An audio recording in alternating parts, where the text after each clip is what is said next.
Hey ladies, Mr. Tidbit here, holding the 2012-2013 Ride VXN binding. There's a couple updates to this binding for 2012-2013 that I just want to go over with you to help you decide if this is the right binding for you.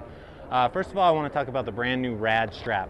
This is a strap that's actually trickled down from the higher end bindings. It's a nice, smooth, twisty, comfortable, strap that has a slight give to it. But the key to this strap is, as you strap it down, it actually doesn't bind up. It doesn't kind of bunch up. It doesn't create hot spots, pinch spots that kind of make your toes fall asleep, feel uncomfortable, when you cut off that main vein that runs down your foot in your boot. So it stays nice and comfortable.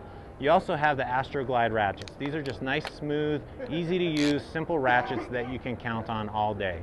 You have the 2D strap for the toe strap. So this strap is great because no matter where you stick it on your boot, if you want to run it all the way forward, right over the cusp, or you're still running it old school, it goes and stays in place all day long.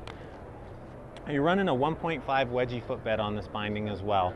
This is kind of key because as you widen your stance, your knees go out of alignment, and by running this 1.5 wedgie on there, it puts your knees back in alignment, makes it more comfortable. I've had a lot of people tell me, oh, they're absolutely great, but I didn't notice a huge difference.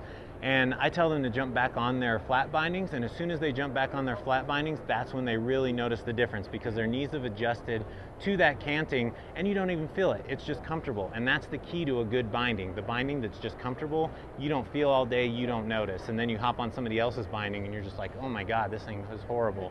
The other big thing I really want to talk about is the high back. Ride has really put a lot of time and effort to ensure that their high backs are comfortable for women with the LSD design. Women's calves sit further down on their legs, and a lot of high backs are really too tall, and as you're riding and you're kind of jamming, doing those heel side turns all day, it digs into the back of your calf. Ride women's high backs are lower and they're slightly narrower, so they're comfortable. They don't dig into the back of your calf all day, and they allow you to get the response that you need without the pain. So this is definitely a all-around women's binding. This will go anywhere. So if you're a versatile woman, all-mountain rider, you do a little bit of everything every time you go up to the mountain, this is definitely a binding you should check out this fall.